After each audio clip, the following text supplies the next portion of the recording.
Assalamualaikum warahmatullahi wabarakatuh. Selamat siang untuk yang beragama lain. Salam sejahtera. Perkenalkan saya Sigit Setiawadi. Ya, pagi ini saya akan bawakan tentang bisnis dropship zaman now. Apa sih bisnis dropship itu? Bisnis dropship adalah bisnis yang sangat digemari anak muda. Yang mereka bekerja dari rumah dengan gadget aja, memasang iklan produk milik orang lain. Jika ada pemesan, dia memesan barang ke supplier, dan pihak supplier yang akan mengirimkan barangnya ke pelanggan. Jika ada kesalahan pengiriman atau klaim, dropshipper yang akan kena getahnya. Kelebihan dan kekurangan dropship tradisional seperti ini, Bapak Ibu. Kelebihannya tentu praktis, dikerjakan di rumah, tidak perlu stok produk. Ya. Tapi kelemahannya juga ada, harus dikerjakan sendiri, tidak bisa membangun tim, karena tim Anda akan mencuri bisnis Anda. Ya, karena bisnisnya sangat mudah. Dan penghasilannya aktif, tidak bisa membuat kita kaya. Ya, semua penghasilan aktif tidak bisa membuat seseorang kaya. Tanpa pelanggan setia, yang ada adalah pembeli. Mereka dengan mudah bisa pindah ke penjual yang lain. Ya. Keuntungannya kecil karena makin lama akan makin banyak pesaing. Kira-kira apa ada dropship yang tanpa kelemahan, gitu ya? Yang tetap dilakukan hanya dari rumah, tidak perlu stok produk, bangun tim solid, memberi penghasilan pasif, bisa membuat kaya, memiliki pelanggan setia, tidak mudah pindah ke lain hati, yang memiliki pembagian keuntungan tetap dan bisa diprediksi. Ada apa enggak? Ya tentunya ada, Bapak Ibu. Kalau enggak ada, saya enggak akan bicara tentunya. Ya. Nah, ini ada dropship zaman old dan dropship zaman now yang sebelah kanan ya. Strukturnya hampir sama, bedanya cuma di supplier. Pada dropship zaman sekarang, yang sekarang dilakukan banyak anak muda, suppliernya tidak jelas. Apakah dia memang produsen, ataukah dia juga mengambil dari orang lain, gitu ya, sehingga rantai distribusinya menjadi tidak jelas, sehingga harganya pun tidak terkontrol. Tapi yang sebelah kanan, dropship zaman sekarang, zaman now, itu suppliernya adalah produsen, betul-betul produsen, sehingga mereka bisa memberi harga produsen. Ya, dalam sebuah perdagangan, harga produsen itu 40% dari harga konsumen, gitu ya. Itu sudah aturan bakunya seperti itu ya. Kalau Anda membeli kecap seharga 10.000, dari produsen harganya cuma 4.000 ya. Nah, di sebelah kiri itu konsumen seperti biasa membeli ke Anda, kemudian Anda membeli ke supplier ya, mengirimkan data konsumen ke supplier, dan supplier lah yang mengirim barangnya ke konsumen ya, seperti itu. Nah, kalau yang di sebelah kanan, yang dropship now itu, seperti biasa, sama ada yang seperti ini, konsumen membeli ke Anda membelikan ke supplier, dan supplier yang mengirimkan ke konsumen. Nah, di sini Anda dapat keuntungan 30%. Tapi Anda bisa juga membuat konsumen Anda sebagai dropshipper juga, gitu ya. Mereka bisa langsung membeli ke supplier, dan di situ Anda mendapatkan keuntungan 3-21%. Karena tadi haknya produsen cuma 40%, yang 60% diberikan kepada para dropship yang melayani pelanggan itu.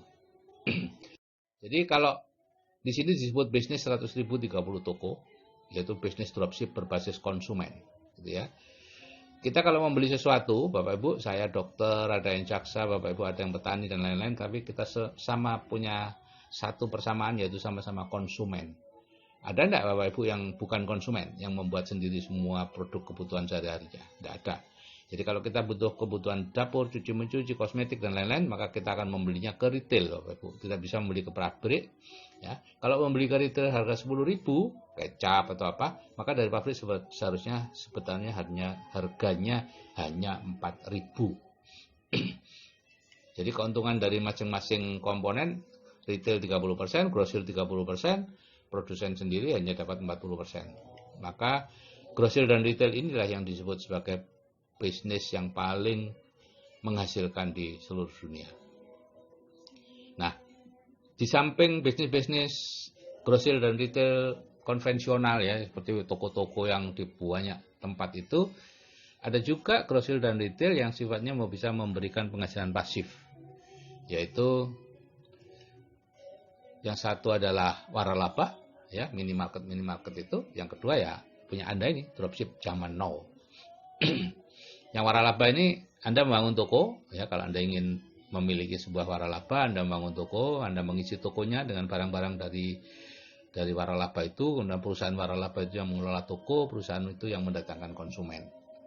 Ya, keuntungannya 2,5 sampai 3% dari omset karena pemilik konsumen sebenarnya adalah perusahaan waralaba tadi. Ya, walaupun begitu, ini adalah passive income, ya, jumlahnya sekitar 10 sampai 15 juta sebulan.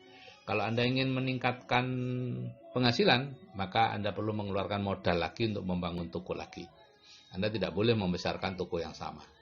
Nah, beda dengan di dropship zaman sekarang ini. Produsen yang membangun toko. Ada toko online dan ada 30 toko offline di seluruh Indonesia. Anda bisa memesan barang lewat aplikasinya, M-Store, atau Anda datang ke toko-toko offline-nya. Gitu ya. Toko ini bisa mengirim barang ke seluruh Indonesia tanpa ongkir. Gitu ya. Kalau di atas 500.000 pembeliannya. Kalau di bawah itu ada ongkir tapi ringan lah. Jawa, Bali, Sumatera itu cuma 10.000. Ya, ringan banget. Nah, di sini produsen mengisi tokonya ada 700 jenis produk. Di Indonesia, kalau di seluruh dunia ada 1 juta produk. Produsen yang mengelola tokonya dan Anda hanya mendatangkan konsumennya. Tapi karena Anda pemilik konsumennya, maka Anda dapat keuntungan 10%, ya, dan itu berupa passive income, ya. Karena tadi di denah tadi si dropship Anda yang lain itu tim Anda bisa membeli langsung ke pihak produsen dan Anda dapat 3 sampai 21%, yang rata-rata 10%. Jadi kalau suatu saat Anda memiliki omset 150 juta, Anda akan dapat bonus 15 juta sebulan. Di samping keuntungan yang 30% tadi, ya. Keuntungan kalau Anda jual sendiri. Ini bisa dicapai dalam waktu 6 sampai 12 bulan. Dalam waktu 1 sampai 2 tahun Anda punya omset 500 juta dan akan mendapatkan bonus 50 juta sebulan. Dalam waktu 2 sampai 5 tahun Anda bisa membangun grup yang bisa memberi omset 1 miliar dan akan mendapatkan bonus 100 juta sebulan. Ya. Jadi dropship zaman sekarang ini dilakukan hanya dari rumah, tidak perlu stok produk, bisa membangun tim yang solid dan loyal, Anda bisa freedom. Kemudian ini yang paling saya senangi, memberi penghasilan pasif dan bisa kaya sejati. Ya, kaya sejati itu artinya Anda punya penghasilan pasif lebih besar dari biaya hidup Anda. Itu Anda kaya sejati. Ya. Kemudian memiliki pelanggan setia, tidak mudah pindah ke lain hati, memiliki pembagian keuntungan tetap dan bisa diprediksi. Aneka produknya banyak, ada 600 sampai 700 produk, ya. Yang pertama Nutrilite, itu suplemen organik yang punya sertifikasi halal dari MUI maupun dari Ivanka, gitu ya. Dan yang menarik, Nutrilite adalah satu-satunya suplemen dari luar negeri yang punya sertifikasi halal untuk gelatinnya, ya. Bapak Ibu tahu gelatin itu yang paling murah dari gelatin babi dan itu tidak bisa deteksi ya di sini. Tapi Nutrilite gelatinnya dari sapi. Artistry, perawatan wajah untuk wanita maupun untuk laki-laki, ya, harganya jauh lebih murah dibandingkan yang setara, ya. Yang setara itu.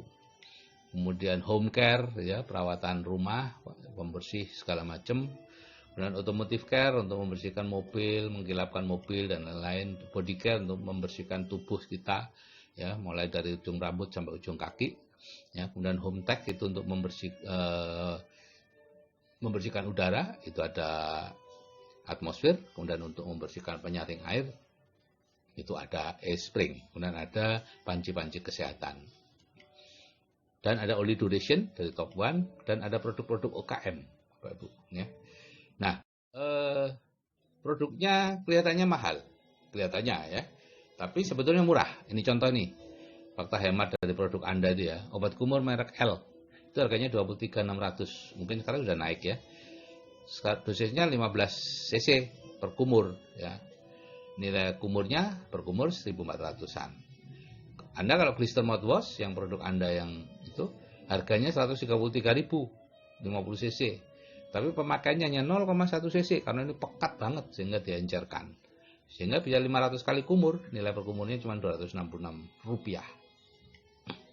Deodoran merek R itu harganya 21.000 kurang lebih, jadi nilai per bulannya ya 21.000 karena habis dalam waktu 1 bulan. Tapi deodoran roll on habisnya 1 tahun, sehingga dengan harga 84.000 rata-rata per bulan habis cuma 7.000. Jauh lebih murah Bapak Ibu, sepertiganya, gitu ya. Cuman memang belinya pada awalnya lebih mahal, 21 banding 84. Nah, kalau deterjen merek RM itu 85 per 3 kilo, itu biaya per harinya 3.600-an. Kalau deterjen SA8 itu 300.000 per 3 kilo. Lebih mahal kan? Tapi pemakaiannya 107 hari, Bapak Ibu. Biaya per harinya 2.800. Ya. Nah, kalau saya yang berumur saja bisa main dropship. Ya. Umur saya sekarang 64 tahun. Kenapa Anda yang muda-muda nggak bisa main dropship? Ayo kita bersama-sama main dropship dengan yang istimewa ini yang bisa memberikan penghasilan pasif. Oke, saya pikir itu yang bisa saya sampaikan. Saya ucapkan terima kasih. Assalamualaikum warahmatullahi wabarakatuh.